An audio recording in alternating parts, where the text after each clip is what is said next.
تحرش، اعتداءات جنسية وتحايل على النظام، مش من عصابة مافيا إنما من ناس وظيفتها الأساسية حماية الناس.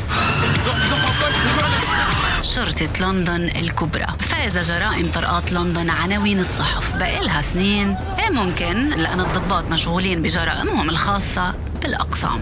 بس القصة المهمة إنه يلي كشفهم مش محقق عادي أبداً، إنما عين ذكية شافت سجلت واشتكت، وهالعين هي برنامج AI لتحليل الداتا. دخل من الباب العريض وكشف المستور، ضابط بغيب وبسجل حضور، تاني بسجل أوفرتايم وهمي، تحرش جنسي بالزميلات، وحتى الاحتيال على الأنظمة لزيادة الرواتب. واللائحة تطول وتطول، إنما الصبر لن يطول، لأن اليوم 100 ضابط دخلوا دائرة التحقيق، أكثر من 600 إنذار، والعشرات برتب عالية مهددين بالطرد، وكله بفضل هالبرنامج الذكي اللي بدوره فجر جدل أكبر ببريطانيا واعتراض حتى من النواب، لأنه مش مزود من الشرطة إنما من شركة أمريكية متخصصة بتكنولوجيا التجسس، معروفة أصلاً بعلاقاتها مع أجهزة أمنية وحكومات حساسة حول العالم، وسبق واستخدم من مستشفيات البلد لتحسين القطاع الصحي بعقد